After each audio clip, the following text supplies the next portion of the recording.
我哋嘅人體咧最濕就係邊嘢咧？肌肉萎縮咗之後黐實咗，氣血唔通啦，咁啊跟住有啲經絡啊啲附近肌肉咧咪萎縮咯，萎縮咗咧黐實咗，黐實咗咧喺而家中西醫學度咧就最難搞嘅呢類嘢，啱唔啱台長？嗯，你點樣走翻通佢，又再引翻啲細胞有生機嗰下嘢啊嘛？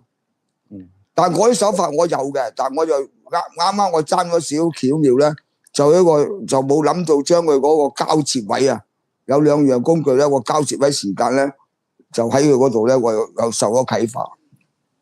我呢個幾十年以前練嗰啲，我哋叫空手道啦，俗稱叫鐵砂掌啦，鐵砂掌啊你劈嗰嚿磚冚家一劈唔斷啦，我劈磚噶，哦，我而家你攞嚿磚我劈斷噶。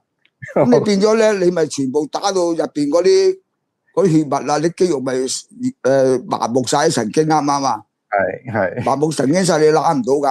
而家我整翻通噶，知唔知？整翻通晒啊！全部整翻通晒，不容易，不容易。呢次喺台灣咧，我係揾到我自己要揾嘅嘢，揾到我自己要揾嘅嘢。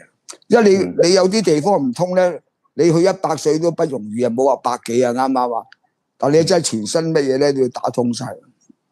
呢次我知道咧係可以點打通。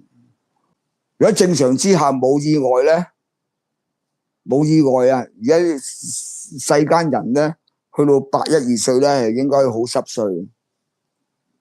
即係我揾到嘅方法嚇。哦，有意外就難講啦。同埋你嘅意外包括你自己冇節制，係咪？明知故犯。啲飲食又唔正常，特登又唔應該有啲基本嘅基礎嘅人體保健嘅功法，你都唔練啊，冇計啦，啱唔啱啊？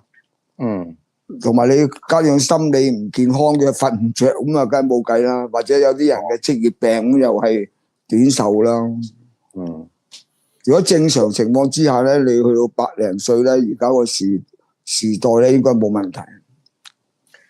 即係話呢次嚟台灣測試到啊。